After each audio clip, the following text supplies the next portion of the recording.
Puis, il est impatient de vous livrer son regard acide et acéré sur l'actualité. C'est Rémi Beaufils, toujours avec nous en studio pour la première fois cette année et qu'on est bien évidemment content de retrouver, n'est-ce pas ? Et Rémi, nous t'écoutons pour ce débrief de l'actu. Et oui, et salut tout le monde, et je le redis encore une fois, mais effectivement ça fait très plaisir après si longtemps de retrouver les studios et d'être en direct. Voilà, faut bien lécher tout le monde un petit peu avant de commencer. Oh, c'est acide.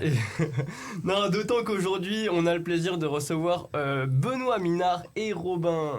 Alors on connaît pas son nom de famille, sur Facebook il se fait appeler Robin des Bois, sur scène c'est Scooby Slug. À mon avis, il doit avoir un nom de famille dégueulasse et il assume pas, quoi. Bon courage à la descendance, hein, parce qu'à l'école, ils pourront pas tous s'appeler Scooby Slug. Et s'ils sont là, c'est pour nous parler de leur prochain spectacle, dont l'affiche ressemble énormément à celle de Men in Black. Alors que quand on les connaît, ce sont pourtant de gros nounours remplis d'amour. Non, ouais, ils sont sympas, ils sont drôles, ils sont beaux aussi. Bon, allez, l'actu, hein, l'actu. Et là, c'est moins gai. Pénurie de carburant, retour du col roulé, éclairage à la bougie, fascisme en Italie, inflation en Allemagne, turbulence économique en Angleterre. Vous aussi, vous les sentez, les vibes de 1930 ? Heureusement que l'histoire ne se répète pas, hein. Enfin, normalement. Hein. Normalement, oui. Ouais.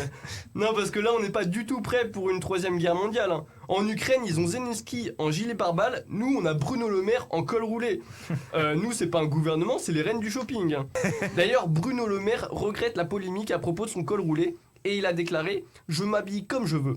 Ah, c'est chiant, hein, que les gens commentent la façon dont t'es habillé. Bah, attends qu'on dise que ton col roulé fait de toi une pute et tu sauras ce que c'est d'être une femme. Et c'est vrai que là, c'est la crise de l'énergie. Les prix de l'électricité augmentent drastiquement. À Halloween, ce qui fera le plus peur sera pas les zombies, mais la facture EDF. Et le gouvernement nous demande de baisser le chauffage. Et moi, je suis exemplaire. Hein. J'ai descendu tous mes radiateurs de 10 cm. Voilà, il n'y a pas de petits gestes. Hein. Chaque petit geste compte. Eh ben oui. Et est-ce que vous avez vu, je sais pas, le nouveau jeu là sur les réseaux sociaux ? En gros, c'est le premier qui allume le chauffage, il a perdu. Du coup, maintenant, ouais, il y a des jeux, il y a des gens qui se racontent leur vie pour savoir s'ils ont allumé le chauffage avant ou après les autres. Alors nous, dans le Nord, il fait 17 chez nous, mais ça va parce qu'on a des bonnes couvertures. Ah ouais, bon courage. Nous, dans le Jura, il fait 15, mais ça va parce qu'on a des doudounes. Ah ouais, bon courage. Moi, je suis en Bretagne. Ah ouais, bon courage. Et ben moi, j'habite à Marseille, il fait 22, et j'ai juste craqué un petit peu parce qu'il faisait frisquer dans la salle à manger. Ta gueule Non, en vrai, c'est bien le jeu, mais ça dépend de avec qui tu joues. Hein. Moi, j'ai joué avec ma famille, mais ma famille, ils sont pauvres, du coup, j'ai déjà perdu. De toute façon, les pauvres, ils font semblant. Hein. Ils sont là, ah, j'allume pas. Tu parles, ils ont rien à allumer. Ils sont là avec leurs bougies, ouh là là, c'est chaud. Bon, en vrai, bah ouais, à cette période, ça va, mais dans un mois, il fera 5 degrés. Les joueurs qui seront encore en course, ils seront obligés de faire évoluer leurs règles. Le premier qui meurt d'une pneumonie, il a perdu. Henri, t'es là ? Ah bah, perdu. Et il y a pas longtemps, le gouvernement a dévoilé le plan de sobriété énergétique. D'ailleurs, heureusement qu'ils ont précisé énergétique, hein, parce que sinon, grand plan de sobriété, il y aurait eu tous les gens des alcooliques anonymes. Ah, moi, ça fait 6 mois. Waouh. Moi, ça fait 5 ans. Waouh. Moi, je suis breton. Waouh. Non, plan de sobriété énergétique qu'ils ont appelé quand même « Je baisse, j'éteins, je décale ». Visiblement, on est passé à 2 doigts de couper, décaler. Et là, j'ai un jeu à vous proposer, ça s'appelle Gouvernement ou Gorafi. À la maison, vous pouvez jouer aussi, hein. Il y a l'équivalent de 100 000 € à gagner sous forme de dîner avec Laurent Wauquiez.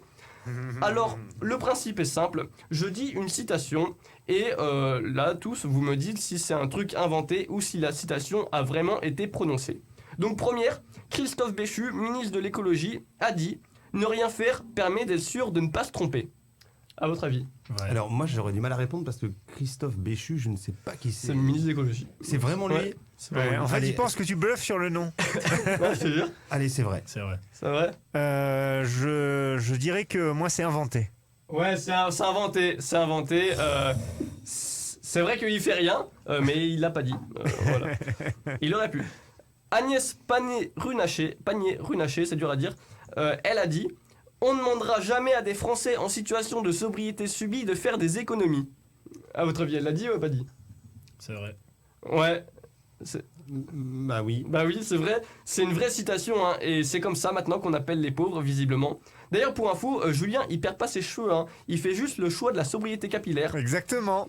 C'est mon nouvel argument depuis que j'ai entendu, parce que je me suis abstenu de répondre parce que j'avais entendu cette phrase dans les médias, donc je connaissais la réponse, donc j'ai pas voulu tricher. Mais ouais, je suis en situation de sobriété capillaire. Ah bah c'est pratique, maintenant on peut l'utiliser pour tout. Attention, nouvelle, Emmanuel Macron a-t-il dit « On ne va pas boycotter la Coupe du Monde au Qatar vu qu'on les a soutenus pour l'organiser en échange de la vente des Rafales ». Il ne l'a pas dit, mais il le pense. ouais, ça il ne pourrait l'a être un pas truc dit, comme mais ça. c'est la vérité. Ouais, c'est exactement ça, il peut pas le dire, mais c'est tout à fait ça. Attention, dernière, Elisabeth Borne, à propos de l'énergie, a dit « J'attends de l'exemplarité de la part des propriétaires de jets privés ». À votre avis? Alors, je pense qu'elle était capable de le dire. Franchement, à ce stade-là, tout ce qui peut sortir de la bouche de ce gouvernement est potentiellement vrai. Et Sandrine Rousseau, qu'est-ce qu'elle dit? Je sais pas. Mais ouais, pour la phrase d'Elisabeth, vous avez raison, c'est vrai, le gouvernement ça ose tout, c'est à ça qu'on les reconnaît. Du coup, je me demande moi comment ils peuvent faire les propriétaires de jets privés pour être exemplaires. Parce qu'à partir du moment où tu as un jet, c'est foutu. Hein. Ou alors, sauf si Bernard Arnault monte un nouveau site internet qui permet d'être à plusieurs dans le même jet, ce serait du co-avionnage, ça s'appellerait Blablavion. Tu vois, on serait là, ouais, salut, tu vas où? Moi, je vais à Poitiers. Oh, c'est sur mon chemin, je te dépose. Ouais, ok, t'as ton parachute? Non, pourquoi? Ah, bah faut que tu m'envoies le paiement avant alors. mais bon, ça, de toute façon, c'est de la fiction parce que bah, personne ne va à Poitiers. D'ailleurs, le maire de Poitiers a indiqué que les matchs de Coupe du Monde ne seront pas retransmis sur écran géant. Poitiers rejoint donc la liste des villes comme Bordeaux, Lyon ou Lille qui boycottent la Coupe du Monde. De toute façon, à Poitiers, ils boycottent tout. Hein. Le Wi-Fi, la 4G, ils boycottent. Mais pas la drogue. Même le travail, il le boycotte. Ouais, même l'essence, ils boycottent. Mais le plus étonnant, c'est quand même que, j'ai lu ça dernièrement, c'est que la petite ville de Château-Thierry, ville de 14 000 habitants dans l'Aisne, a indiqué officiellement qu'ils boycottaient la Coupe du Monde. Ça, c'est sûr, ça va impressionner les Qataris. Hein. On dirait mon neveu de 5 ans qui me fait des menaces toutes pourries. Eh, si tu me pousses pas la balançoire, je casse un bâton. Bah vas-y, casse un bâton, qu'est-ce que tu veux que je me fasse? Ou alors, si vous votez pas l'amendement sur la retraite, je dissous tout. Ah non, ça c'est Macron, je confonds des fois. Et d'ailleurs, mercredi, est-ce que vous avez écouté l'interview d'1 heure de Macron sur France 2? Non. Non. Bah vous avez bien fait parce que c'était chiant. C'était tellement long et chiant que pour me divertir, j'étais prêt à faire 3 heures de queue dans une station essence. Alors que j'ai même pas de voiture, hein.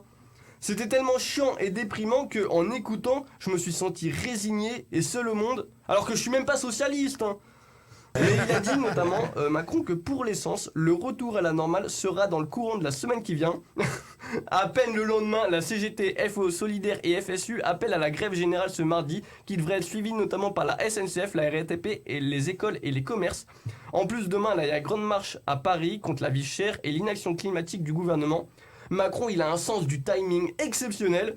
Macron, il a l'instinct aussi développé qu'un malade atteint de la mucoviscidose qui a fait un emprunt sur 30 ans. Demain, je suis sûr, il y a Olivier Véran qui nous dira « Je vous assure, il n'y a pas de pénurie de carburant. La station de Saint-Julien sur Fontaine dans l'Oise a encore plein de samplons 95. » En tout cas, la grève des salariés Total a fait plus d'économies de CO2 en 10 jours que le gouvernement de Macron en 5 ans. Eh venez, on s'en fout, on fait un grand jeu. C'est le premier qui met pas le chauffage, qui a son plein d'essence, qui a de la moutarde, qui met des cols roulés, qui boycotte de la Coupe du Monde, mais pas à Poitiers, sinon ça compte pas, qui n'a pas le Covid et qui a la nuit suffisamment large pour encaisser les réformes du gouvernement. 3, 2, 1, go! Merci beaucoup Rémi pour ce clin d'œil évidemment à l'actualité.